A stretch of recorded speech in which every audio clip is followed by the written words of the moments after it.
एक छोटे से सुंदर गांव में रामू नाम का एक मेहनती आदमी अपनी पत्नी रंगोली के साथ रहता था। उनका घर छोटा था, लेकिन उसमें प्यार और अपनापन भरा हुआ था। रंगोली बहुत ही हुनरमंद थी।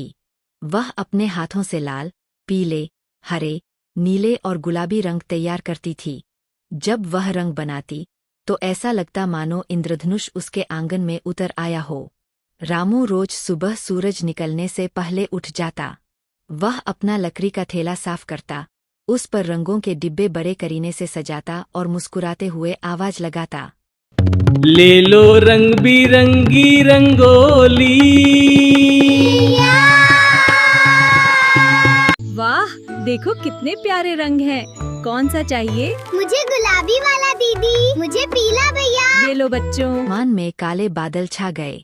तेज हवा चलने लगी और देखते ही देखते मूसलाधार बारिश शुरू हो गई। रामू घबरा गया। वह जल्दी जल्दी रंगों के डिब्बे अंदर रखने लगा। बारिश के पानी में घुल गए। बारिश रुकने के बाद हमारी सारी मेहनत बेकार हो गई। रंग सब खराब हो गए। हाँ, लेकिन देखो ये कितने सुंदर दिख रहे हैं, जैसे किसी ने जान। वाह वाह, कितनी सुंदर रंगोली है। हमारी तैयारी पूरी हो गई है। होली मुबारक हो सबको। हाँ बच्चे वहां से गुजरे। उन्होंने रंगोली को देखा और चिल्लाए, वाह, कितनी सुंदर रंगोली है। धीरे धीरे ने के मंगिएगी तो।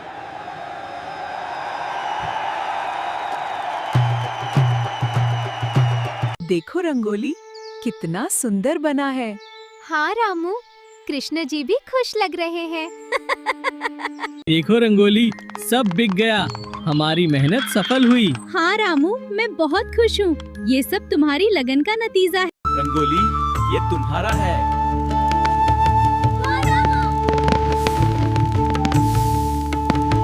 देखो रंगोली, हमारा घर कितना सुंदर लग रहा है। हाँ रामू, ये बहुत प्यारा है। गोकुल नगरी में एक सुनहरी सुबह का आरंभ हुआ। आकाश हल्के गुलाबी रंग से सजा था। चिड़िया मधुर स्वर में गान कर रही थी और हरी घास पर ओस की बूंदें मोतियों की भांति चमक रही थीं। उसी गोकुल में रहते थे 2 वर्ष के नन्हे कान्हा। बड़े कमल जैसे नेत्र, माथे पर लाल तिलक, सिर पर गुलाब और सफेद फूलों का छोटा सा मुकुट, गले में मोतियों की मालाएं। और उनके साथ थी 2 वर्ष की नन्ही राधा, लाल सफेद साड़ी में सजी, माथे पर सुंदर बिंदिया, चांदी के नन्हे आभूषणों से अलंकृत और चेहरे पर चंद्रमा जैसी मधुर मुस्कान। दोनों की जोड़ी इतनी प्यारी थी कि पूरा गोकुल उन्हें देखकर प्रसन्न हो उठता। यमुना किनारे की ओर प्रातःकाल कान्हा अपनी छोटी छोटी गायों के साथ निकल पड़े। वे तोतली परंतु स्पष्ट आवाज में बोले, कृष्ण, आओ मित्रों, आज हम यमुना तट पर चले। उधर राधा भी अपनी सखियों के साथ छोटी मटकी लेकर जल भरने जा रही थी। यमुना का तट अत्यंत मनोहर था।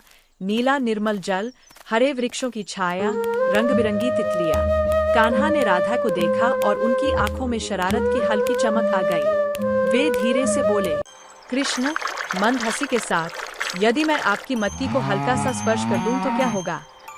राधा ने मुस्कुराते हुए कहा, राधा, कान्हा, कृपया कोई शरारत मत कीजिए। परंतु नन्हे कान्हा कहाँ मानने वाले थे।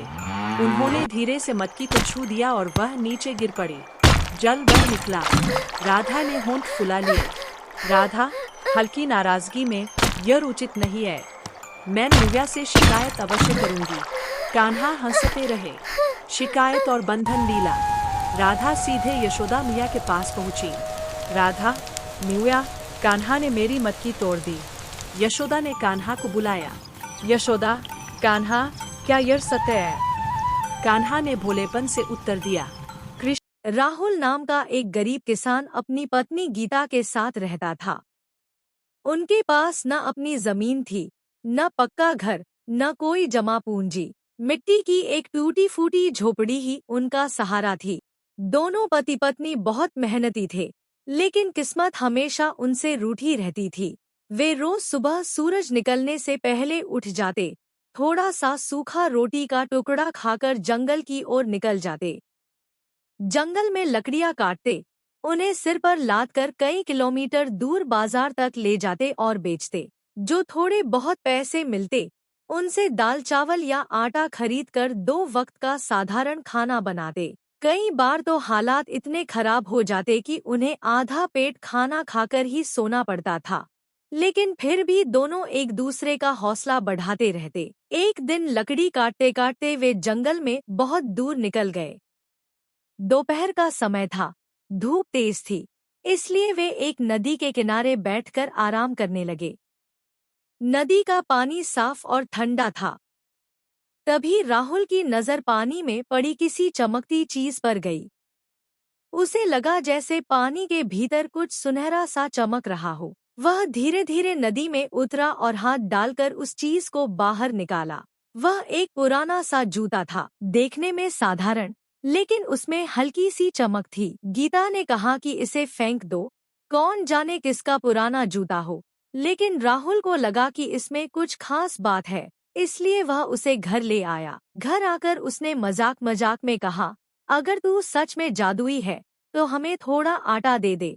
अचानक कमरे में हल्की सी रोशनी फैल गई और उनके सामने आटे की एक बोरी आ गई। दोनों डर भी गए और हैरान भी रह गए। राहुल ने फिर कहा, थोड़ा चावल दे दो। फिर से रोशनी चमकी और चावल भी आ गया। अब उन्हें समझ आ गया कि यह कोई साधारण जूता नहीं, बल्कि जादुई जूता है। उस दिन से उनकी जिंदगी बदल गई।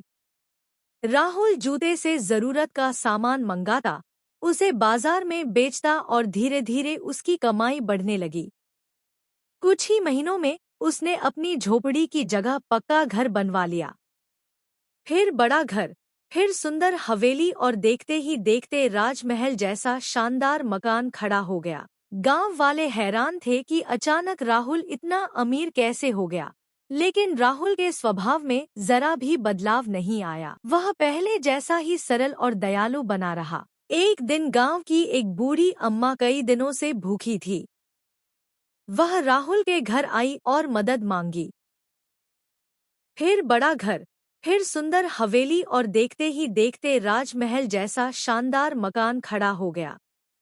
गांव वाले हैरान थे कि अचानक राहुल इतना अमीर कैसे हो गया, लेकिन राहुल के स्वभाव में जरा भी बदलाव नहीं आया। वह पहले जैसा ही सरल और दयालु बना रहा। एक दिन गांव की एक बूढ़ी अम्मा कई दिनों से भूखी थी। वह राहुल के घर आई और मदद मांगी।